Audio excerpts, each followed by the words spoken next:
After just winning Shine 2019 with Peach, it is clear Samsora's movement and bait and punish game is phenomenal.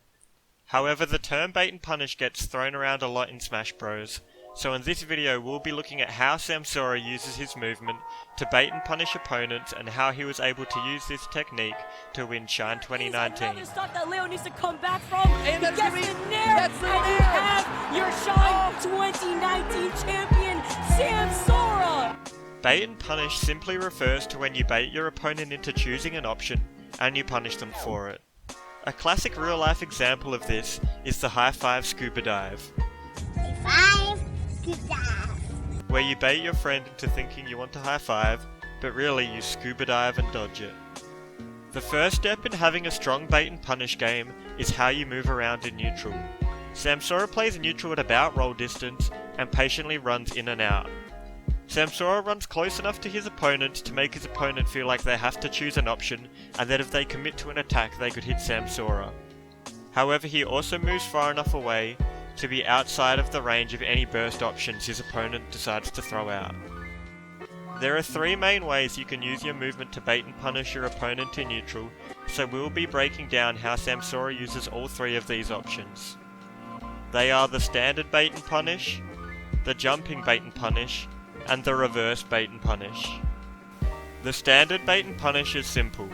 As your opponent approaches to attack, simply continue to move backwards to outspace your opponent and then punish them.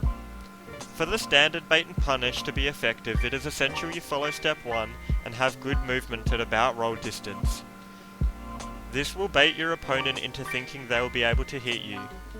If you have poor movement in neutral, you're essentially trying to hook a fish without using any bait, and it will not be as effective as if you had used good bait, which in this case is your movement. The jumping bait and punish is when you use a lot of grounded movement to bait your opponent into using a grounded attack option, but you simply jump to avoid their attack and punish them with an aerial from above. This bait and punish technique is most effective when either you're against an opponent that you know wants to land dash attacks and grabs, or simply if your character gets more damage off their landing aerials than they would off a standard bait and punish. This is why it's very common to see characters like Peach, Fox and Zero Suit Samus use this technique.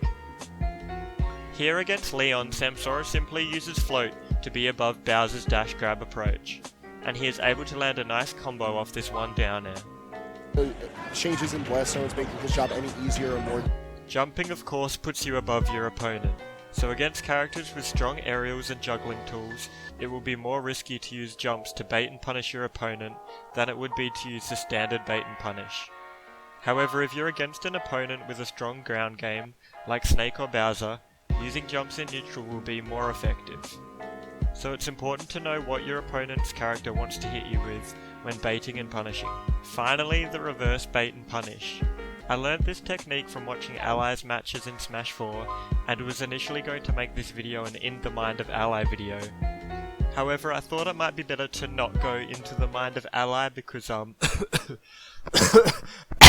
controversy aside, in Smash 4 I decided to pick up Mario, and so I watched plenty of Ally VODs. I noticed he was able to land a lot of so-called random grabs and smash attacks, but I knew these couldn't be random, otherwise it wouldn't be working so consistently against top level opponents. I realised the key to Ally landing these attacks was due to his use of the slide back animation. As explained in the aggression video, opponents will catch people overly retreating by overshooting. So to hit Ally's sliding animation, the opponent would have to overshoot. However, as an opponent overshoots, they leave themselves exposed. As an opponent is overshooting, they are simply running towards you. They can be hit by literally any move. Ally uses his slide back animation to bait opponents into wanting to overshoot, then simply throws out a grab or a smash attack that they will run into. Against MK Leo's Joker, it is common for players to try and completely camp out Arsene. However, MK Leo is an expert at overshooting, and as we see here, Gluttony is eventually chased down and hit. Samsora, however, uses the reverse bait and punish technique as he knows MK Leo's Joker will want to approach with Arsene. Here he appears to be playing very defensively, however he mixes it up and attacks as MKLeo attempts to overshoot an approach, hitting MKLeo right out of his dash.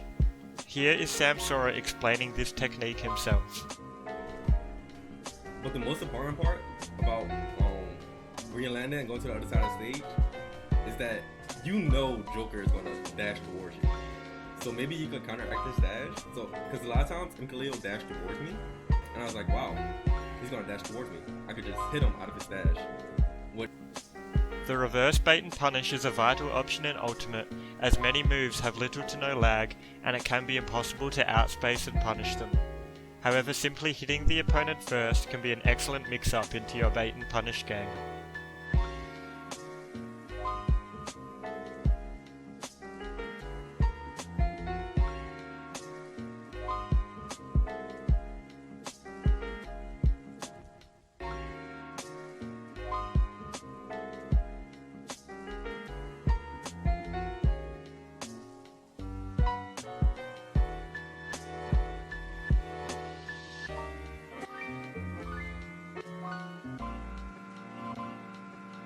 The idea that Bowser is big, he will be comboed, and that's what Peach succeeds at. Just waiting out the Flame Breath too. Fire Breath, rather. Oh, Samsora.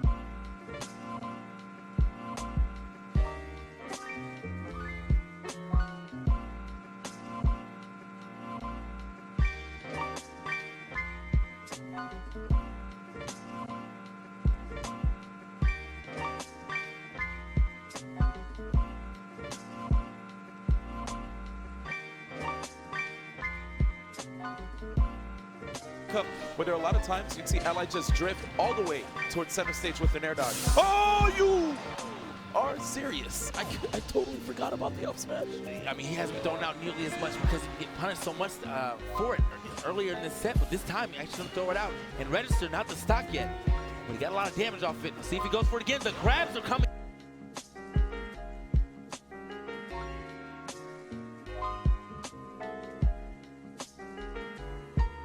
And he made it. Now let's see what can MKLeo do.